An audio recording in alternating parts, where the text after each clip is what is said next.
Shalom, sahabat John Pregado. Senang sekali bisa bertemu kembali dengan sahabat di channel ini. Terima kasih sahabat sudah setia mengikuti channel ini sampai hari ini. Saya berdoa kepada Tuhan, kiranya Tuhanlah yang membalas dan memberkati kita semua. Sahabat, apabila diberkati melalui video-video kami, marilah dengan murah hati share video ini kepada teman-teman yang lain agar mereka juga diberkati seperti kita. Hari ini kita akan dilayani oleh hambanya, oleh anaknya yang luar biasa, pasti akan memberkati kita. Oleh sebab itu, mari kita dengarkan pesan dan persiapkan alat tulis dan kelengkapan lainnya untuk sama-sama mendengarkan pesan penting yang akan dibagikan buat kita. Sebelum kita lanjut, jangan lupa sahabat untuk menekan subscribe dan juga berikan like dan juga share video ini. Terima kasih, mari kita berdoa. Bapak yang baik, kami menyiapkan hati, pikiran kami untuk sama-sama mendengarkan pesan yang penting ini. Berkatilah kami, sehingga kami boleh mengerti, mencatat, membagikan pesan ini kepada teman-teman yang lain. Berkati anakmu, hambamu yang akan membagikan pesan penting. Berkati sahabat John Pregado dimanapun berada. Terima kasih, kami siap mendengarkan pesan penting ini. Demi nama Yesus. Amin. Shalom Bapak Ibu Saudara sekalian. Saya baru kesini lagi setelah 6 tahun. 2019 terakhir saya udah COVID dan macam-macam. Baru kemarin saya mendarat di Palembang kembali. Saya melihat di tempat ini. Terima kasih buat Pak Sabta dan tim pengembalaan mengundang saya kembali. Saya mengerti bahwa hari-hari ini Tuhan sedang memberkati Palembang MPI GBI berlimpah-limpah. Puji nama Tuhan. Saya datang melihat, terakhir saya melihat di gedung ini masih sudah jadi, tapi yang di samping belum. Masih tanah lapang dan juga yang kebun yang ada dekat bandara masih banyak semak belukarnya. Tetapi saya mengerti Tuhan mengasihi Anda dan membangun begitu tempat yang luar biasa. Puji nama Tuhan. Bapak Ibu, lama tidak berjumpa. Saya mengerti hari ini ada yang mau dijemput nanti jam setengah 12 atau jam 12, telepon dulu. Bilang, hari ini yang khotbah pendeta dari Jakarta, bakal lama Bapak Ibu.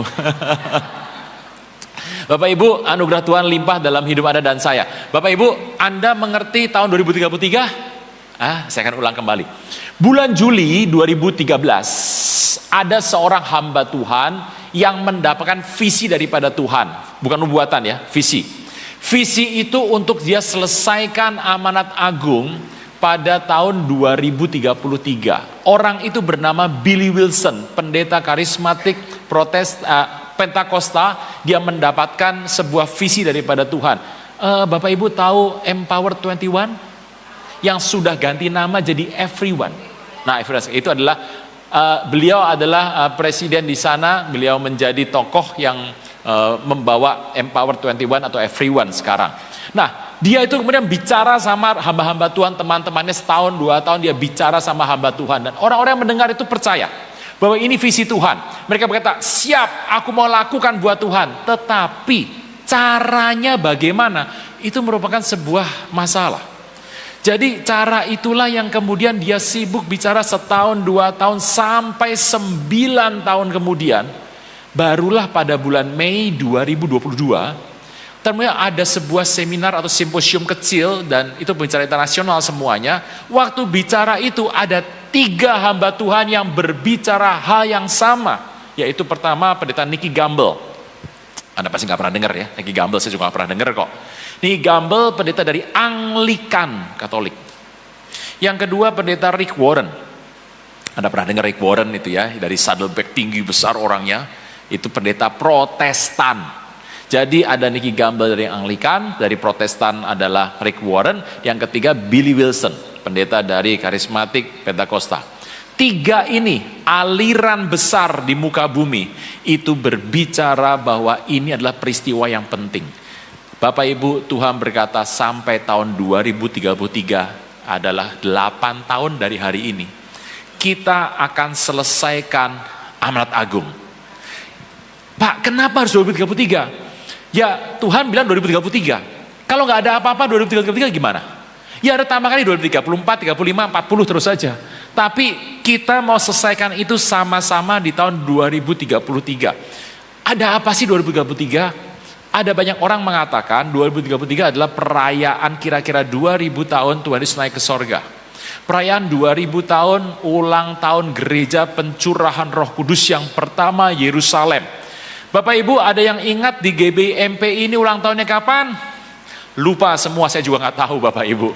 Tetapi begini, kalau Anda tidak ingat, tidak apa-apa. Yang penting Anda tahu bahwa ulang tahun gereja sedunia itu terjadinya pada Pentakosta di Yerusalem. Nah Bapak Ibu, peristiwa itu penting.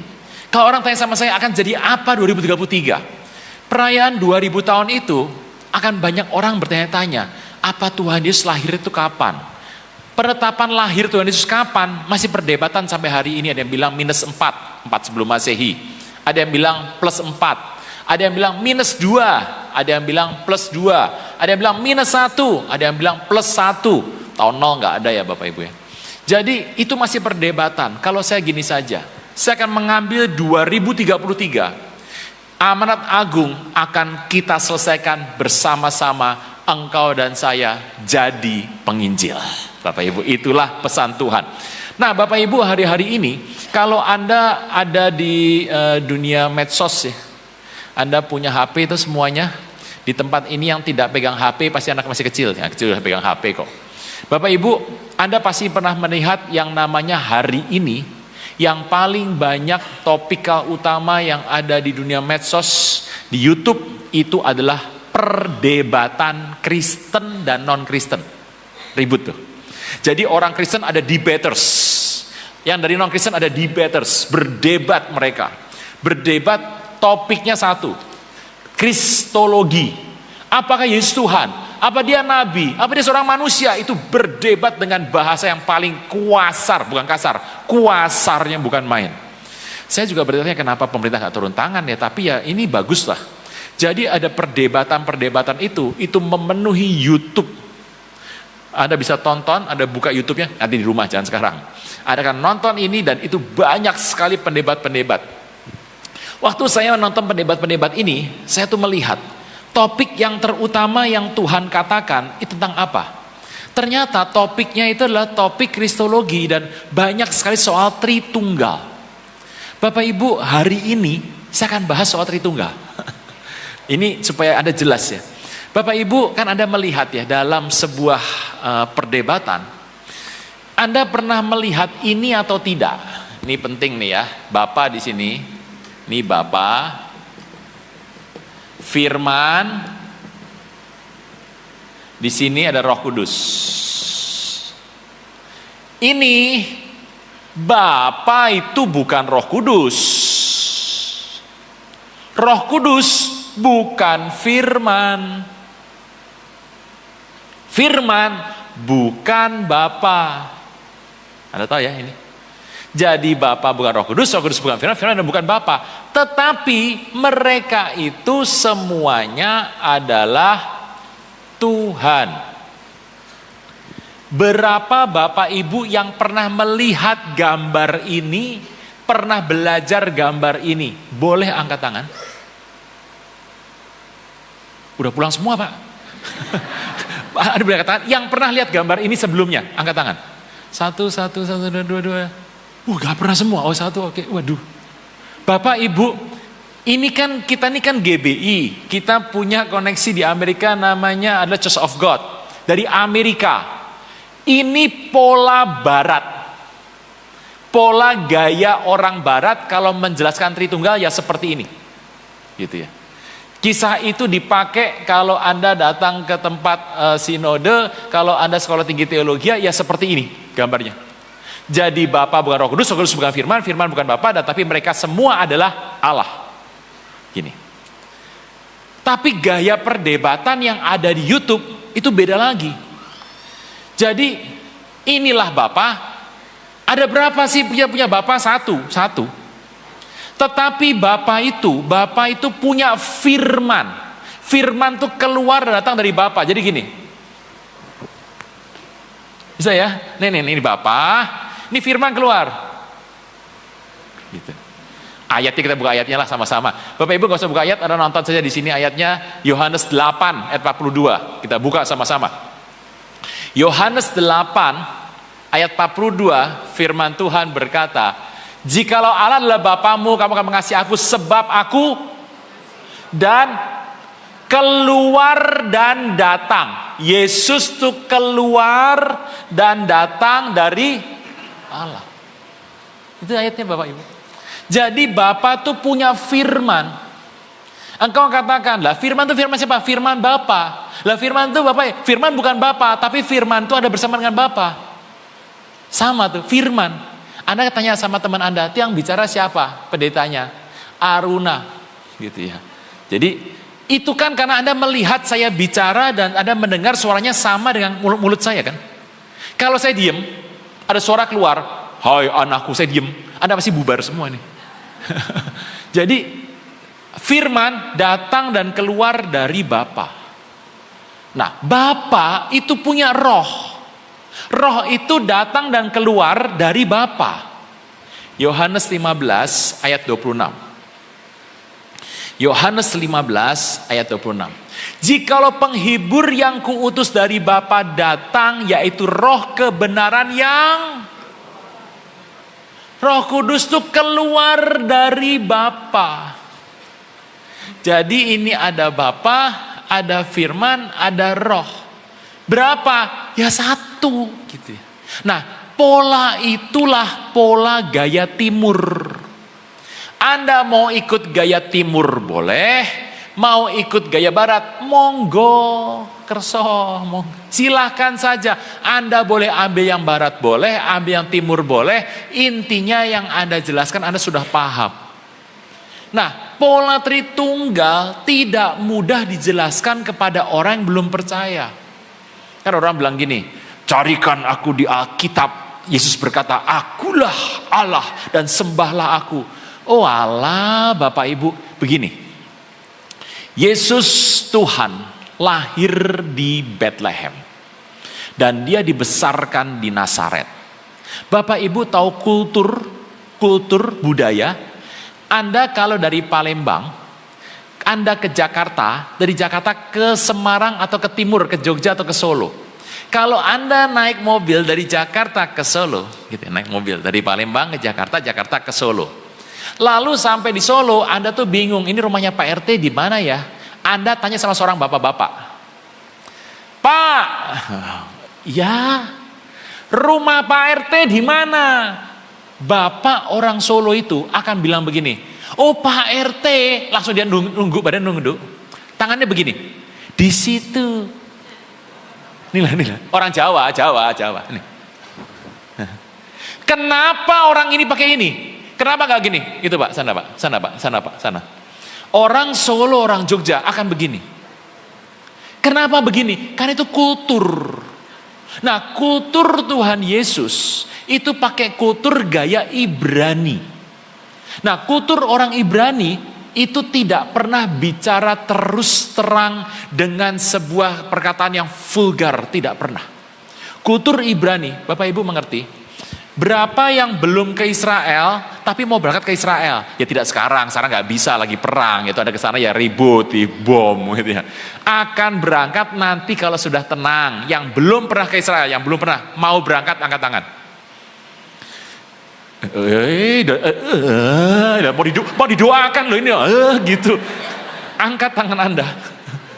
Bapa, berkati tangan-tangan ini supaya mereka boleh pergi ke Israel dalam nama Tuhan Yesus. Haleluya. Amin.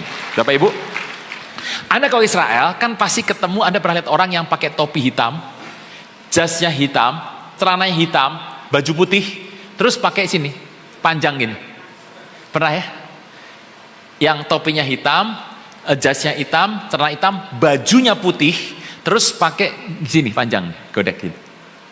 Itu adalah rabbinik dari Yeshiva. Sekolah rabi yang ada di Yeshiva. Nah, Bapak Ibu kalau sekolah di sana ada banyak peraturannya. Tetapi satu peraturan, Anda kalau sekolah di sana, Anda harus mencari satu orang partner.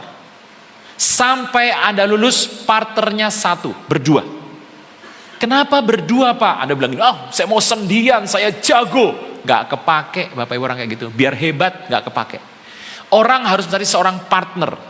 Dan mereka akan berdua. Kenapa 70 murid diutus Tuhan berdua-dua? Tahu ya Bapak Ibu ya? Nah disitulah kisahnya. Jadi dalam sekolah Yeshiva itu Anda harus mencari seorang partner. Dan budaya Yahudi adalah bertanya. Dengan bertanya, dia jawab, dia tanya lagi, maka pemahaman akan keilmuan, pemahaman soal pengetahuan akan semakin dalam dan semakin tinggi. Itulah pola pikir orang Yahudi.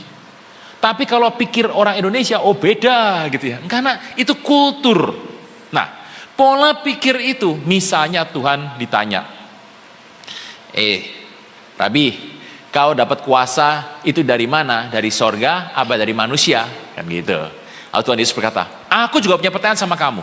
Kalau kamu jawab pertanyaanku, aku jawab pertanyaanmu. Oke? Pertanyaanku, dari manakah baptisan Yohanes? Dari sorga atau dari manusia? Mereka berunding. Masa kita bilang dari sorga? Nanti dia akan bertanya sama kita, kenapa kamu gak percaya sama saya? Tapi masa kita ngomong dari manusia? Wah, kita dilempari batu dong, kita takut nih. Kita ngomong aja, kami tidak tahu. Lalu apa yang terjadi? Tuhan berkata, kamu gak tahu. Kalau kamu gak tahu ya gak apa-apa. Aku juga gak akan jawab pertanyaan kamu.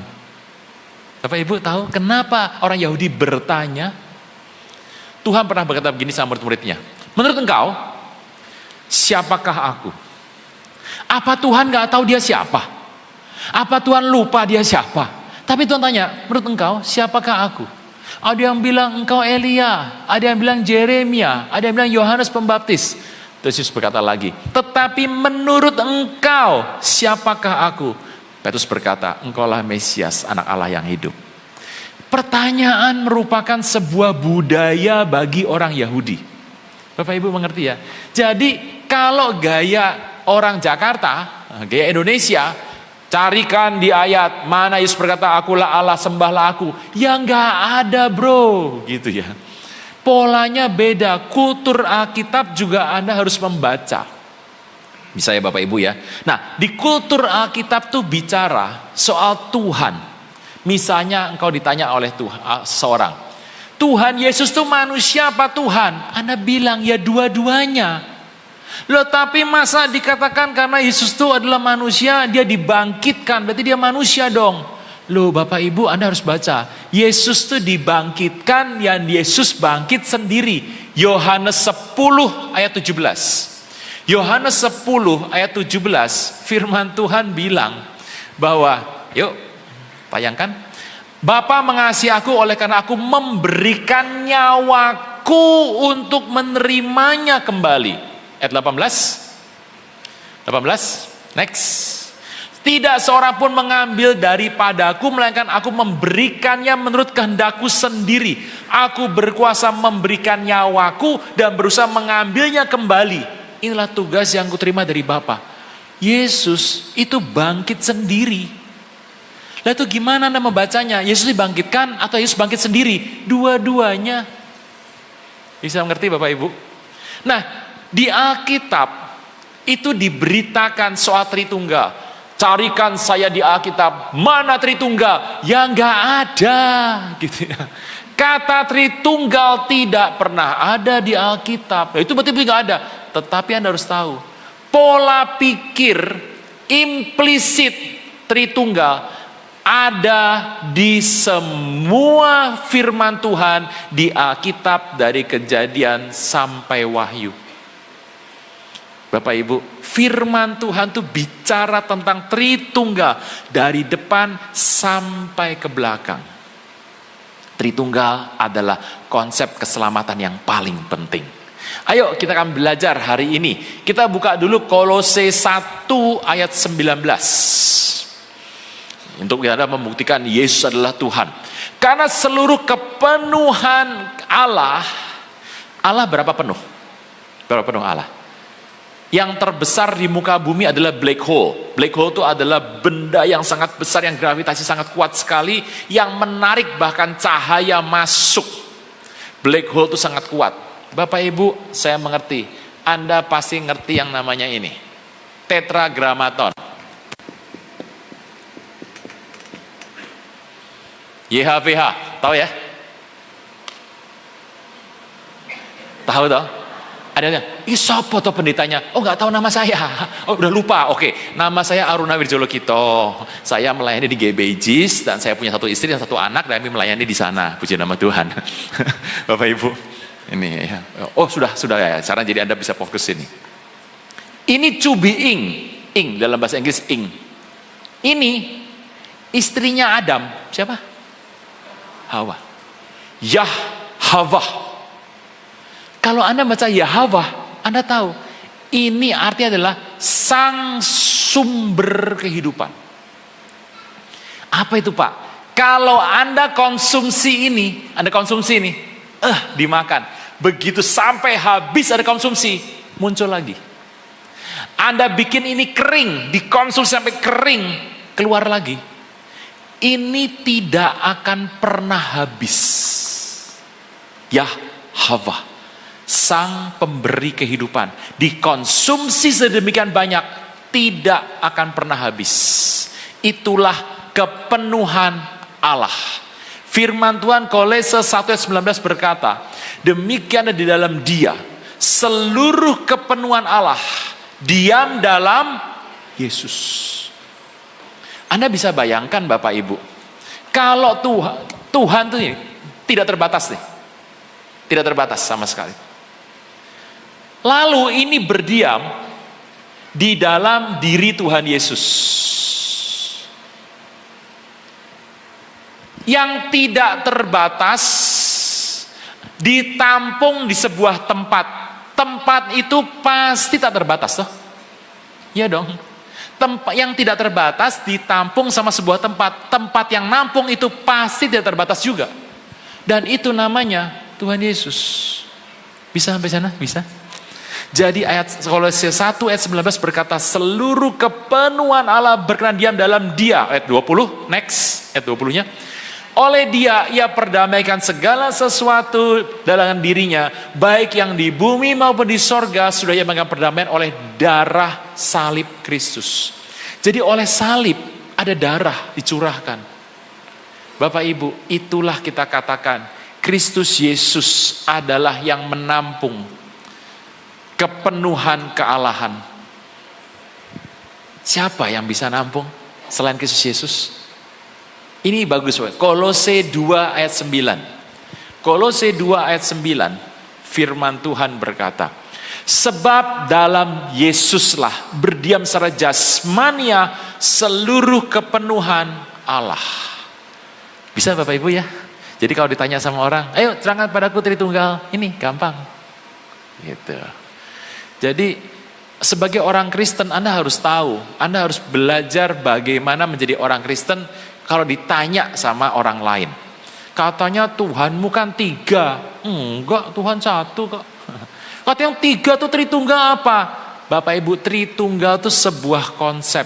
Implisitnya ada di Alkitab dari kitab Kejadian sampai Wahyu. Bukan dan Wahyu ya. Dan Wahyu, enggak. Kejadian sampai Wahyu. Bisa Bapak Ibu, saya akan berikan buktinya. Bapak Ibu, siapa di sini pernah terima surat cinta? Yang katakan pasti yang tua-tua tuh. Yang muda, apa surat cinta? Apa sih nggak pernah tahu ya. Kalau Anda baca surat cinta, itu dibuka. Jakarta, Jakarta, 21 Juli 1946. Oh itu 46 toh, lama. Adinda terkasih, 3 lembar, panjang banget. Lembar ketiga, paragraf terakhir, adik kita harus putus. Gitu. Lemes Bapak Ibu. Bapak Ibu, yuk kita buka kitab Kejadian 1 ayat 1. Dalam kitab Kejadian itu penting. Kejadian 1 ayat 1. Pada mulanya Allah ciptakan langit dan bumi. Langitnya banyak. Bereshit bara Elohim wa et samaim et eretz. Samayim. Itu berarti jamak. Langit. Bapak Ibu, Anda tahu di muka bumi, Alkitab berkata, pandanglah peristiwa di mana Kristus ada, pandanglah di atas. Sebab Anda dan saya tuh punya langit, berkat di langit itu jamak. Tetapi berkat di bumi cuma satu. Oh enggak Pak, di bumi saya punya banyak, saya punya uang, saya punya mobil, saya punya kapal Pak, saya punya pesawat terbang, saya punya apartemen Pak, banyak punya hotel Pak, itu banyak. Tidak, berkat Anda di muka bumi cuma satu. Tetapi nanti kalau Anda pulang ke rumah Bapa di sorga, itu kondisinya banyak berkat. Makanya kalau Anda bilang langit, itu ditulis dengan bahasa samayim. Samayim, im itu artinya jamak. Kerub satu, kerubim jamak kerubnya. Seraf satu, serafim banyak. Iim anaknya banyak. Bisa ya Bapak Ibu ya. Jadi im itu adalah akhiran Yahudi untuk jumlah yang banyak. Samayim, makanya langit ya Bapak Ibu. Surga tuh satu Pak. Dari kata samayim Anda sudah tahu. Samayim, surga tuh bertingkat-tingkat. Sepi. Bisa ya Bapak Ibu. Surga ada ayatnya Pak. Ada di Ibrani 7. Yuk kita pasang Ibrani 7:26. Ibrani 7:26. Ini gak usah dibuka, kita baca saja. Sebab iman besar demikian yang kita perlukan, yaitu yang saleh, tanpa salah, tanpa noda, yang terpisah dari orang-orang berdosa, dan lebih tinggi daripada berapa tingkat sorga? Anda harus bilang loh, Bapak Ibu, semua yang ada di atas jumlahnya jamak. Tetapi di muka bumi satu saja. Bapak Ibu tahu ya? Yuk kita mulai lihat. Kejadian 1 ayat 1. Kalau Anda buka surat cinta tuh, Anda kan baca dari atas tuh. Bapak Ibu, saya kasih pesan. Baca Alkitab tiap hari. Supaya iman makin kuat. Saya harus bicara sama Bapak Ibu, kalau pengalaman rohani Anda kuat, Anda dapat penglihatan, ada pesan Tuhan, dan itu terjadi berkali-kali, itu lebih banyak daripada firman terjadi. Hati-hati rohani Anda. Hati-hati ya Bapak Ibu. Jadi Anda harus membaca firman lebih banyak dibandingkan pengalaman rohani. Jangan ditukar Bapak Ibu. Oh saya mau penglihatan Pak, banyak Pak. Wah saya dapat mimpi. Banyak orang dapat mimpi ngomong sama saya. Banyak orang dapat penglihatan ngomong sama saya. Dapat orang bernubuat ngomong sama saya. Tetapi kehidupannya ya ditambah dengan dosa-dosa itu. Karena dia tidak mau membaca firman. Anda ambil komitmen hari ini. Tuhan saya mau baca firman setiap hari. Berapa banyak Pak? Ya saya mau tanya, Anda makan sehari berapa kali? Hah? Enggak toh, anak kos toh, pagi sarapan gitu. Jam 10 cendol dulu. Jam 12 makan siang, jam 2 weh itu ada gorengan gitu.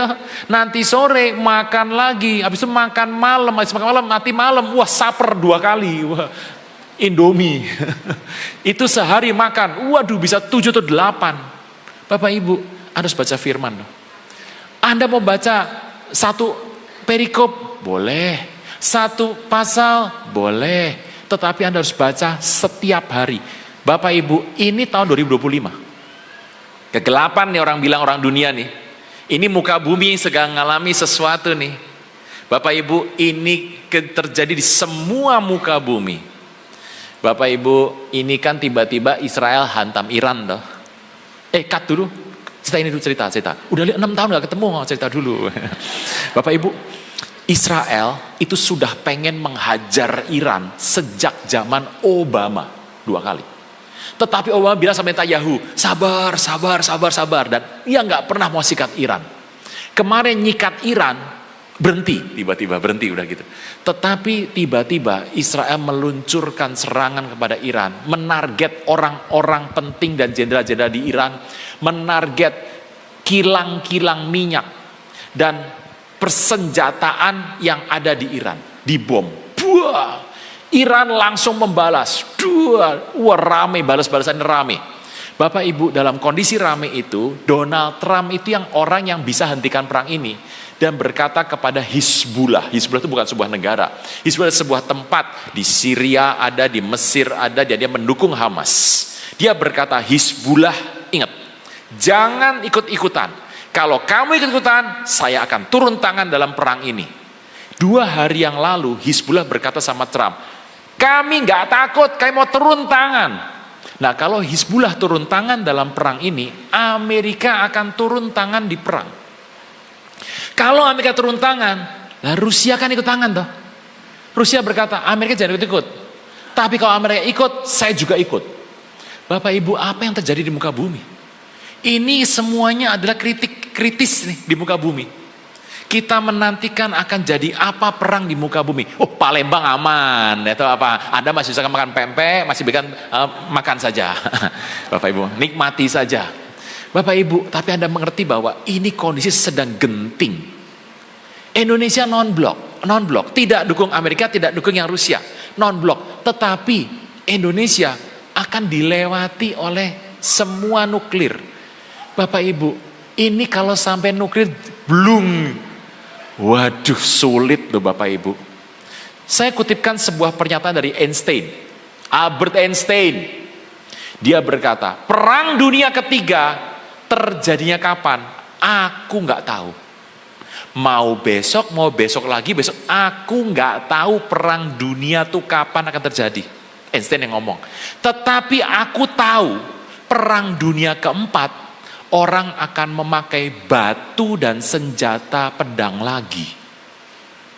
Bapak Ibu, kalau Anda ngerti gini, Anda tahu peristiwa perang dunia ketiga akan separah apa. Bapak Ibu, berdoa. Itu kiri kanan Anda, berdoa. Kamu juga dong, itu doa. Ada yang bilang, wah. Lanjutkan. Kejadian 1 ayat 1. Firman Tuhan berkata, Bereshit bara Elohim, Tuhan menciptakan pada mulanya Samayim dan Eret, langit dan bumi. Bapak Ibu, Anda fokus kepada kata-kata Bereshit.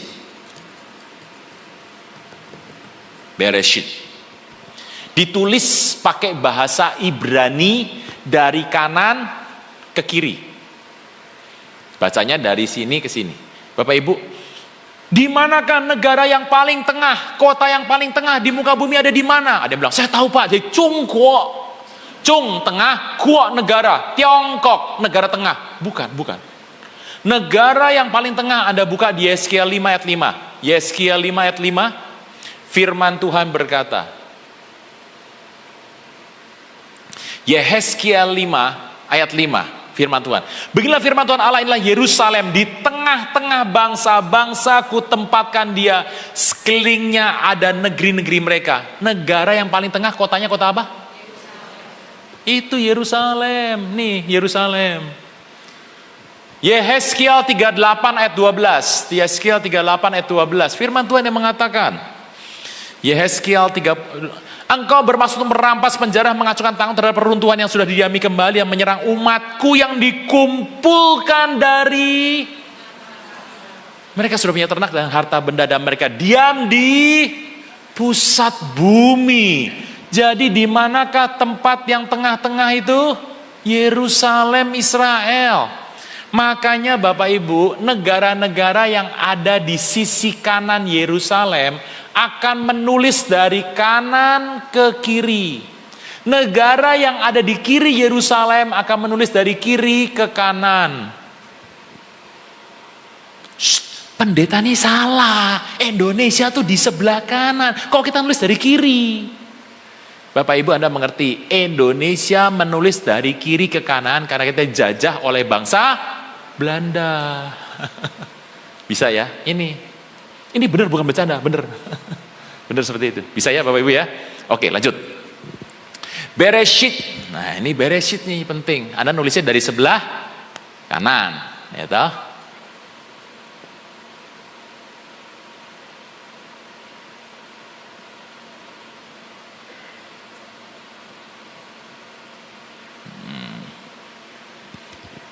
Bereshit.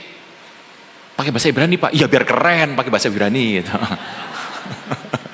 Dari sini ke sini bahasanya. Bapak Ibu, Anda bertanya, apakah Tritunggal tertulis Pak? Tritunggal nggak perlu ditulis, Tritunggal sudah ada dalam Alkitab Anda ini. Alkitab Anda isinya ada berapa? 66, 39 PL, 27 PB, 66. Ada yang 73 Pak, ada 78, 81, 88 juga ada. Masing-masing pokoknya intinya gini, 66 itu adalah cerita mengenai konsep yang benar. Alkitab tuh lengkap nggak? Enggak. Kalau Anda bilang lengkap, enggak. Pak saya mau beli mobil Pak, mobil listrik, mobil konvensional, apa mobil hybrid Pak? Cari Alkitab, nggak ada jawabannya. Saya mau beli rumah Pak, mau di pinggir laut atau di gunung Pak? Anda buka Alkitab, nggak ada jawabannya. Alkitab tidak berbicara hal-hal tersebut.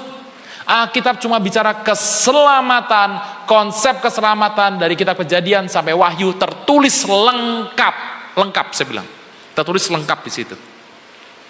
Bapak Ibu Anda mengerti kalau Anda membuka kitab Korintus. Korintus, Paulus menulis kitab Korintus ada 3, 2 Pak, 3. 1 Korintus, 2 Korintus, 3 Korintus. 1 Korintus hilang.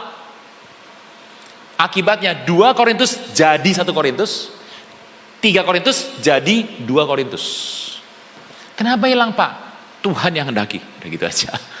Bapak Ibu harus tahu, Alkitab itu berbicara tentang life story. Alkitab bicara tentang history. Alkitab bicara tentang love story. Itulah kisah keselamatan, harus baca Alkitab. Alkitab ditulis dengan kata-kata ini. Pada mulanya nama Alkitab, 5 kitab Musa, itu diberikan nama sesuai huruf kata-kata pertama. Kata pertamanya adalah Bereshit, artinya kejadian. Makanya kitab namanya kitab Kejadian gitu. Bisa ya Bapak Ibu ya.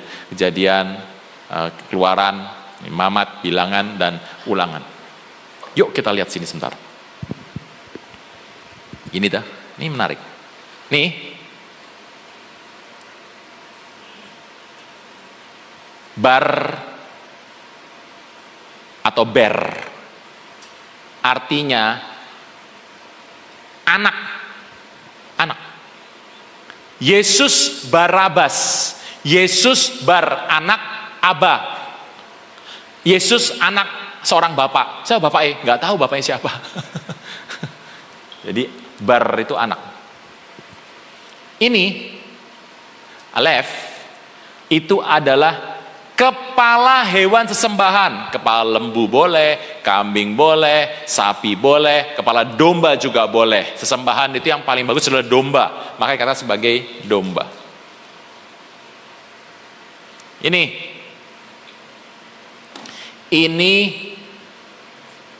Tuhan. Ini Bapak Ibu, Tuhan ini.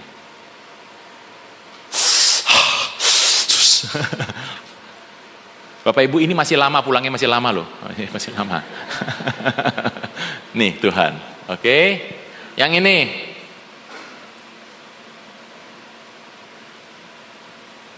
tangan, Yud tangan toh. Yang ini, salib. Anda baca, Bereshit, anak domba adalah Tuhan yang tangannya disalib. Siapa itu?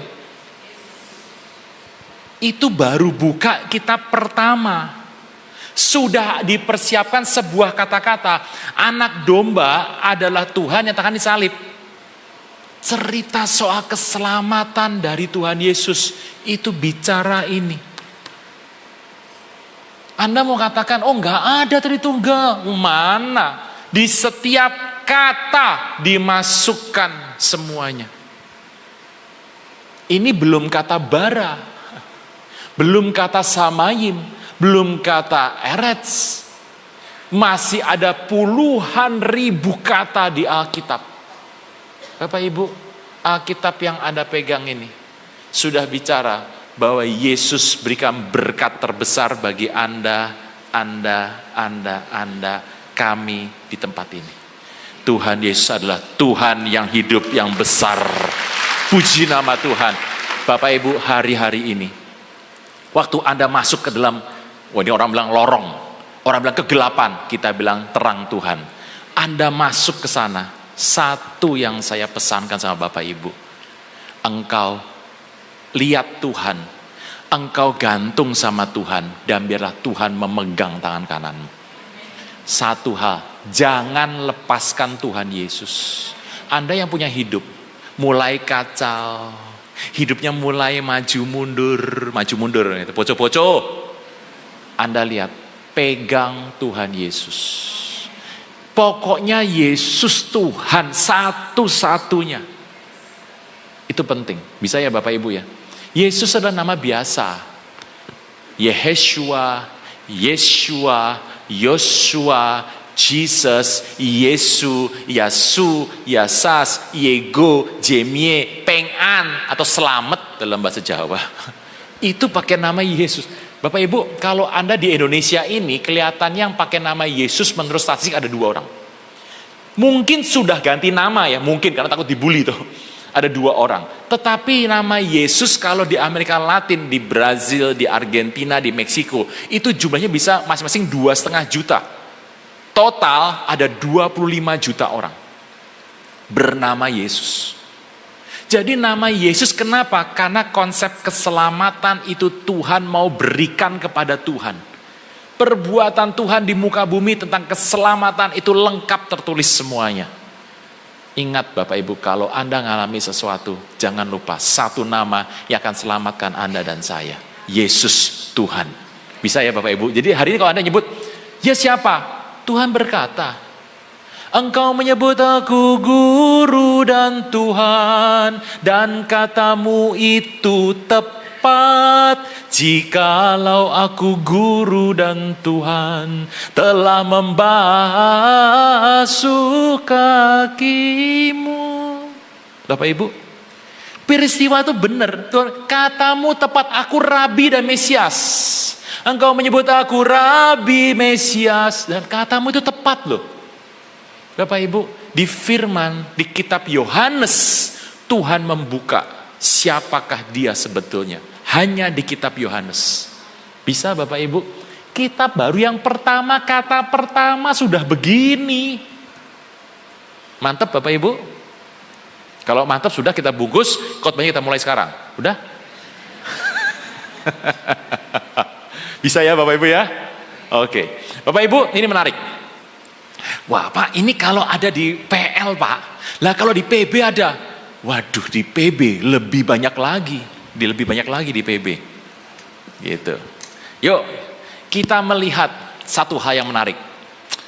Matius 28, 19, 20. Nah, ini amanat agung nih, penting. Amanat agung jangan lupa. Anda harus pergi kabarkan kabar baik sama seseorang. Anda nggak tahu orang itu harus bertobat apa tidak, Anda kan nggak pernah tahu. Siapa yang bertobat Anda juga nggak tahu. Sebab penginjilan Anda dipakai Roh Kudus apa tidak. Saya berdoa semua penginjilan saya dipakai oleh Tuhan. Saya cuma bisa berdoa, Roh Kudus yang ngambil alih. Bapak Ibu, semua orang, Anda harus siapkan strategi, sebuah cara untuk pendekatan sama orang. Engkau nggak tipe yang begini, ketok rumah, tok tok tok, ya tobat ya, nggak begitu Bapak Ibu. Itu semua orang juga sulit kalau begitu. Tapi pendekatan itu penting. Nah, pendekatan harus dirancang. Bapak Ibu jangan lupa, yang kemarin kan direkam kemarin. Anda kalau ada kesempatan dengarkan yang kemarin saya bicara soal Lukas. Lukas itu sama seperti Anda dan saya. Nggak pinter bicara, nggak bisa apa-apa. Lukas juga pusing, dia bukan saksi mata, dia juga jadi seorang yang introvert. Lukas harus menginjil. Tuhan berkata, kemanapun kau pergi harus menginjil. Gimana caranya? Lukas hanya bisa nulis. Lukas hanya menulis 2 kitab. Yang pertama kitab Injil menurut Lukas, dan kedua kisah para rasul. Lukas menulis 2 kitab itu. Dari hasilnya,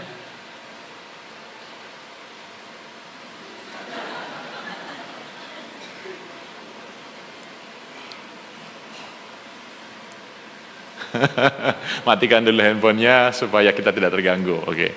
Bapak Ibu, Lukas itu menulis. Nah, Lukas itu menunjukkan kepada Theophilus untuk bertobat. Habis Theophilus bertobat, terjadi pertobatan besar di orang Romawi. Bisa ya? Kita buka dulu Matius 28, 19, 20.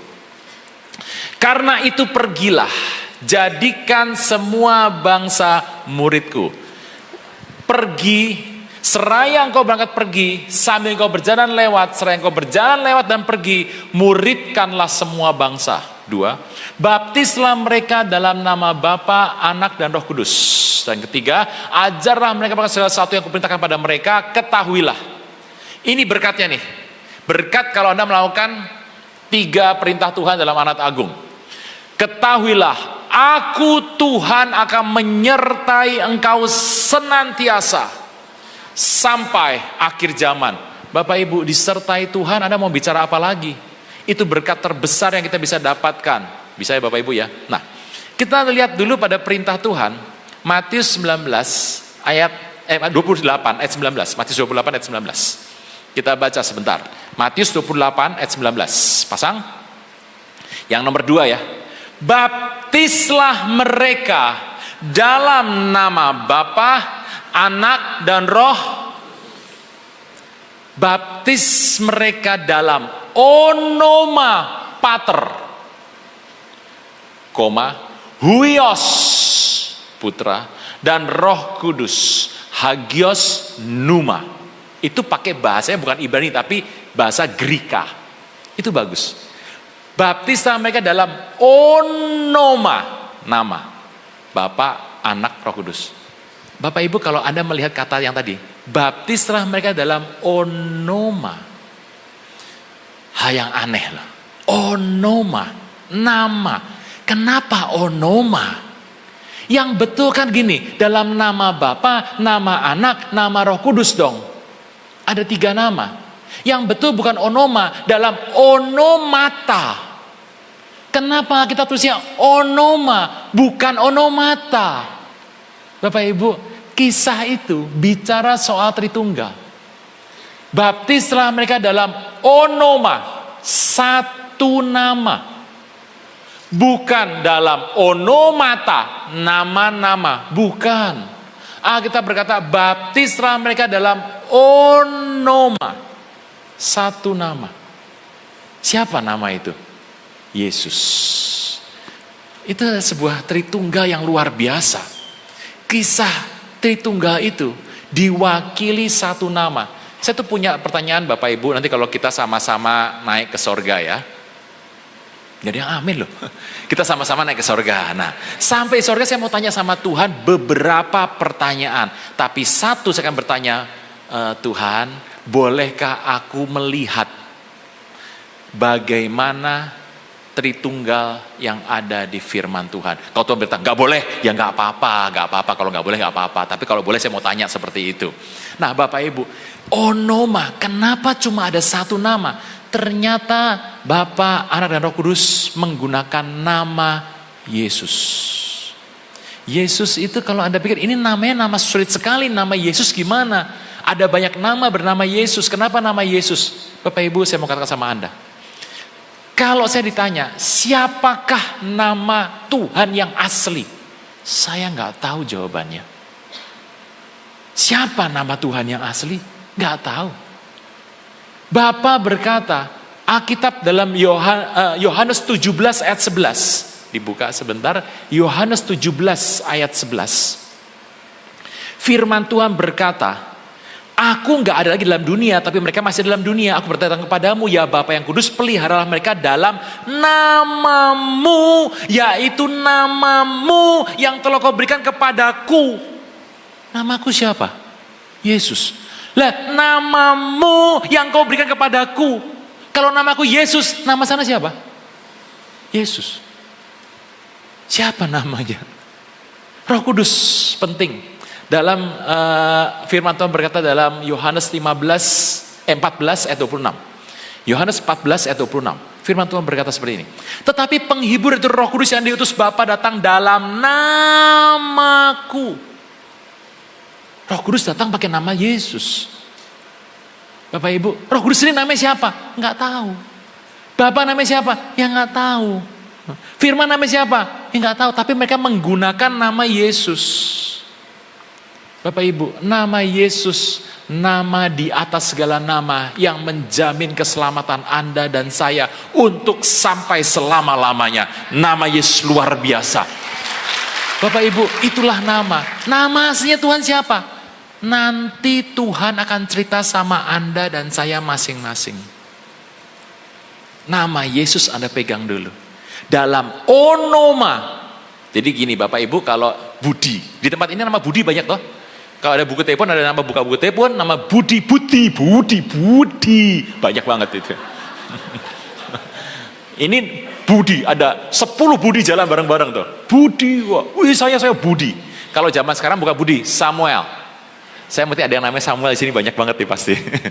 Jadi orang jalan namanya Budi, dipanggil Budi.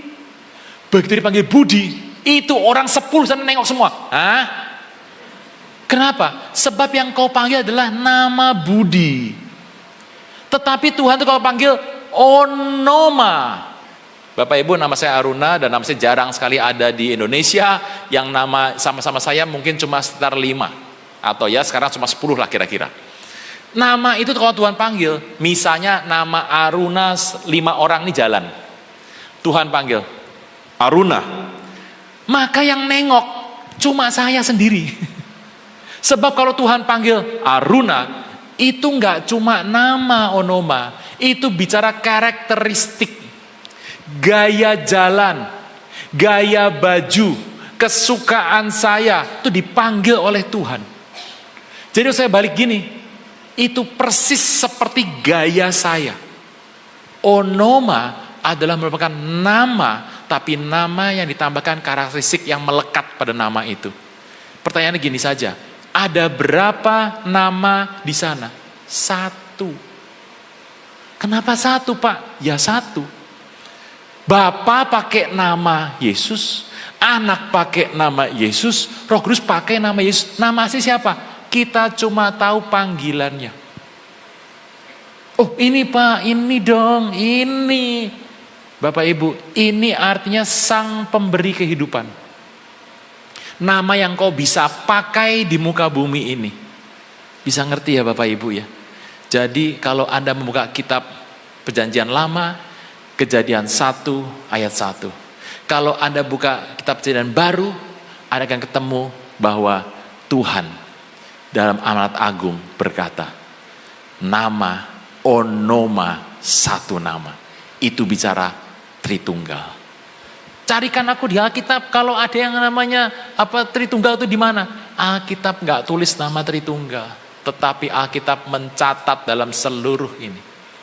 Konsep Tuhan Yesus, konsep yang benar. Berbahagialah Anda yang sudah menerima Tuhan Yesus sebagai Tuhan dan Juru Selamat. Bapak Ibu, puji nama Tuhan. Saya pesan, pegang Tuhan supaya Tuhan pegang Anda. Di dalam segala hal, Anda panggil Tuhan Yesus. Kalau Anda ketemu kesulitan, Anda sebut Tuhan Yesus. Dimanapun engkau berada, Tuhan sudah melihat di manakah engkau. Bisa Bapak Ibu? Bangkit berdiri.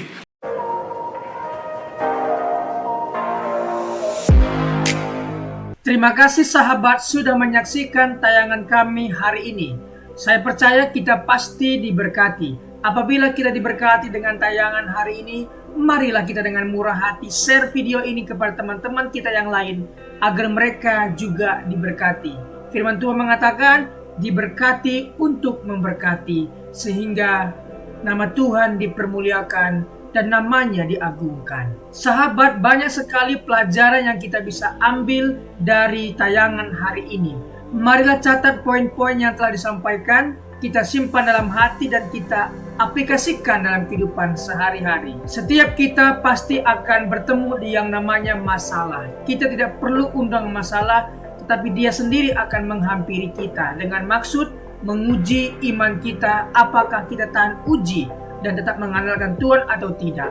Tetapi apabila kita menang atas masalah itu, maka kita juga akan mendapat pujian dari Sang Pencipta. Karena kita tahan uji dan terus mengandalkan Tuhan, tidak hanya dapat pujian, dapat mahkota juga.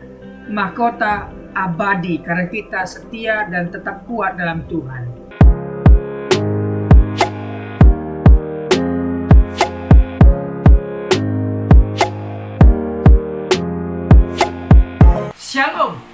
kesempatan kali ini kita akan belajar satu tema yang tentu pasti akan memberkati kita, yaitu memilih yang benar. Orang percaya pasti memilih yang benar, memilih kegiatan pekerjaan yang benar yang menguntungkan dirinya di masa depan. Apabila hari libur, apakah yang akan kita lakukan? Apakah kita bermain game sepanjang hari dan membuka aplikasi main game sepanjang hari? Apakah itu yang akan kita lakukan? Orang percaya pasti menggunakan waktu yang sangat bijak, bisa belajar, bisa beristirahat, dan juga bisa membantu orang tua. Jadi sekali lagi, orang percaya pasti menggunakan waktu sebaik-baiknya. Dia belajar, dia juga beristirahat, dan dia juga membantu orang tua, membantu orang-orang di sekitarnya. Sekali lagi, orang percaya pasti memilih yang benar. Ingat, 3B. Yang pertama adalah belajar, bekerja, dan beribadah. Ingat hal ini, ingatlah selalu belajar, ingatlah selalu bekerja, dan beribadah kepada Tuhan kita, Yesus Kristus. Sekali lagi kita akan belajar tentang tema memilih yang benar. Kita belajar dari tokoh satu Perjanjian Lama, satunya Perjanjian Baru. Kita mulai saja belajar dari tokoh Perjanjian Lama, yaitu Nuh. Kita akan belajar dari seorang tokoh yang bernama Nuh. Hal-hal apa yang akan kita pelajari? Mari kita dalami. Kejadian 6 sampai 10. Tetapi kita fokus di Kejadian 6 ayat 5 sampai 8. Mari kita baca firman Tuhan. Ketika dilihat Tuhan bahwa kejahatan manusia besar di bumi dan bahwa segala kecenderungan hatinya selalu membuahkan kejahatan semata-mata, maka menyesallah Tuhan bahwa ia telah menjadikan manusia di bumi dan hal itu memilukan hatinya. Berfirmanlah Tuhan, aku akan menghapuskan manusia yang telah kuciptakan itu dari muka bumi, baik manusia maupun hewan dan binatang-binatang melata dan burung-burung di udara, sebab aku menyesal bahwa aku telah menjadikan mereka. Tetapi Nuh mendapat kasih karunia di mata Tuhan. Mari kita pelan-pelan mempelajari ayat ini. Pertama, ketika dilihat Tuhan dari sorga, Tuhan melihat ke bumi dan dia melihat dan mendapati kejahatan manusia besar di bumi, dan bahwa segala kecenderungan hati manusia selalu membuahkan kejahatan semata-mata. Di sini kita tahu bahwa alasan Tuhan marah itu karena ulah manusia. Kita lihat ulah manusia ini mengakibatkan hal apa saja.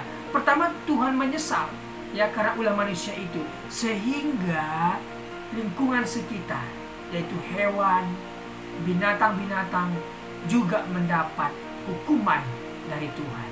Jadi dari ayat ini kita bisa tahu bahwa Tuhan menyesal karena ulah manusia, dan dampak dari itu hewan-hewan pun mendapat resiko, mendapat konsekuensinya dari perbuatan manusia. Ketika kita membuang sampah sembarangan, apa yang terjadi? Tentunya pencemaran air. Binatang yang hidup di air tercemar dan hewan-hewan atau binatang yang hidup di air bisa mati karena ulah manusia membuang sampah sembarangan. Jadi, marilah kita menjaga lingkungan kita sebaik-baik mungkin. Baca ayat 7 ya. Berfirmanlah Tuhan, aku akan menghapuskan manusia yang telah kuciptakan itu dari muka bumi, baik manusia maupun hewan, dan binatang-binatang melata, dan burung-burung di udara, sebab aku menyesal bahwa aku telah menjadikan mereka. Tuhan menyesal karena manusia, karena itu hewan pun kena dampaknya. Tetapi Nuh mendapat kasih karunia. Mengapa Nuh mendapat kasih karunia? Mari kita dalami. Siapa Nuh? Nuh adalah orang yang benar di mata Tuhan. Ingat, orang benar belum tentu benar di mata Tuhan. Tetapi orang yang dibenarkan Tuhan, yang sudah diampuni Tuhan, dimaafkan Tuhan, dihapuskan Tuhan dosanya, dibenarkan oleh Tuhan karena dia percaya, karena saya percaya kepada Tuhan dan kemudian saya dibenarkan, maka orang benar ini mestinya melakukan hal-hal yang benar yang menyenangkan hati Tuhan. Seperti Nuh. Nuh benar di mata Tuhan dan dia mendapat kasih karunia dan dia dibebaskan dari malapetaka kedahsyatan air bah. Oke, kita belajar lebih dalam lagi. Tidak mau terpengaruh oleh pikiran, perkataan, dan perbuatannya. Artinya Nuh tidak mau terpengaruh pikirannya dengan pikiran-pikiran dunia, perkataan-perkataan dunia, perbuatan-perbuatan dunia yang tidak memberikan contoh. Dia tidak mau mencemari pikirannya, perkataannya, dan perbuatannya. Kita tahu bahwa sebuah kapal tidak akan tenggelam dengan air yang di sekitarnya. Akan tetapi kapal itu akan tenggelam apabila air yang di sekitarnya sudah masuk ke dalam. Artinya kita tidak akan bisa terpengaruh apabila kita tidak mengizinkan perkataan-perkataan orang masuk ke dalam pikiran kita. Jadi pikiran kita ini adalah sebuah aset, sebuah properti yang sangat berharga. Jangan kita mau dikotori, dirusak properti kita oleh perkataan-perkataan orang. Jangan sekali-kali mengizinkan hal itu masuk ke alam pikiran kita. Tetapi mari kita pikirkan yang ada di atas, yang di sorga, yang indah, yang mulia. Itulah yang dilakukan oleh Nuh, sehingga Nuh berkenan di mata Tuhan. Senantiasa hidup bergaul dan beriman kepada Allah. Orang yang sudah dibenarkan oleh Tuhan, maka senantiasa dia bergaul dan beriman kepada Tuhan. Apa yang dia lakukan, yang ada di Alkitab yang benar, perkara-perkara yang baik, itulah yang kita lakukan. Memang dalam Alkitab banyak sekali peristiwa, banyak sekali kejadian dituliskan untuk satu hal, informasi, satu hal lagi, pengajaran. Jangan kita menjadikan informasi itu dari pengajaran, tetapi carilah pengajaran yang menguatkan kita. Oke? Yang berikutnya, menjadi berkat dan contoh bagi keluarganya dalam ketaatan, kesalehan, iman, dan perbuatan baiknya. Nuh menjadi berkat dan contoh bagi keluarganya dalam ketaatan, kesalehan, iman, dan perbuatan baiknya. Jadi seorang bapa, seorang kepala rumah tangga harus mengikuti teladan yang diberikan Nuh kepada anak-anaknya, menantunya, bahkan istrinya. Inilah contoh yang memilih dengan benar. Berikutnya kita belajar dari seorang tokoh di Perjanjian Baru, yaitu Paulus. Hal apa yang akan kita pelajari? Kisah Para Rasul 9 ayat 1 sampai 6. Kita akan membaca dalam Kisah Para Rasul 9 ayat 1 sampai 2. Sementara itu berkobar-kobar hati Saulus untuk mengancam dan membunuh murid-murid Tuhan. Ia menghadap imam besar dan meminta surat kuasa daripadanya untuk dibawa kepada majelis-majelis Yahudi di Damsyik, supaya jika ia menemukan laki-laki atau perempuan yang mengikuti jalan Tuhan, ia menangkap mereka dan membawa mereka ke Yerusalem. Siapa Paulus? Paulus memiliki doktrin yang begitu keras. Ajarannya menyakiti orang lain adalah salah. Tapi Paulus merasa benar. Ketika dia menyakiti orang lain, ketika dia menangkap pengikut Tuhan dan menjebloskan ke penjara, menganiaya, dia merasa benar akan hal itu. Tetapi sekali lagi, ajaran yang menyakiti orang lain adalah salah. Tuhan tidak pernah mengajarkan, bahkan agama-agama di dunia tidak pernah mengajarkan menyakiti orang lain adalah benar. Tidak, tetapi menyakiti orang lain adalah ajaran yang salah. Orang yang bertemu dengan kebenaran, Yesus, pasti melakukan dan memilih yang benar. Kita lihat, Saulus yang begitu bengis, begitu keras, begitu kejam, ketika bertemu dengan Tuhan Yesus, dia menjadi lunak, dia menjadi bertobat, dan dia menjadi orang yang memilih yang benar. Sekali lagi, orang yang telah bertemu dengan Tuhan Yesus pasti berubah. Jadi sahabat, apabila sahabat punya nenek, kakek, bapak, ibu, apapun itu, bawa mereka dalam doamu, doakan mereka. Ketika mereka bertemu dengan Tuhan, maka mereka akan berubah. Jadi sekali lagi, Orang sekeras apapun, sebejat apapun, sebengis apapun, ketika dia bertemu dengan Tuhan, pasti lunak dan mengalami perubahan yang luar biasa. Contohnya adalah Paulus ini. Paulus memilih untuk menjadi pelayan Tuhan. Ketika dia bertemu dengan Tuhan, dia dibutakan dan dia di sana bertobat, berpuasa, kemudian dipulihkan, disembuhkan butanya, dan akhirnya dia memilih menjadi pelayan Tuhan. Memang Tuhan telah memilih dia dan menyiapkan dia menjadi penginjil luar biasa. Paulus menjadi penginjil yang luar biasa. Dari 27 kitab perjanjian baru, 13 diantaranya Pauluslah yang menulis atas ilham yang Tuhan berikan kepadanya. Jadi sahabat, orang yang telah dipilih Tuhan pasti memilih yang benar. Orang yang dibenarkan Tuhan pasti melakukan hal-hal yang benar yang tentunya menyenangkan hati Tuhan. Terima kasih sudah mengikuti pengajaran hari ini. Hari ini kita belajar dari seorang tokoh bernama Nuh dan juga Paulus. Terima kasih. Apabila ada komentar, pendapat yang berbeda dengan apa yang saya sampaikan, boleh tinggalkan komentar di bawah video ini. Terima kasih, Tuhan Yesus memberkati. Mari kita berdoa. Bapa, terima kasih buat kebenaran firman Tuhan, kesaksian hidup bersama Tuhan yang telah dibagikan. Sungguh kami diberkati. Berkatilah para pembicara hari ini. Berkati pendengar setia John Pregador. Terima kasih Tuhan. Demi nama Tuhan Yesus. Amin.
wabarakatuh.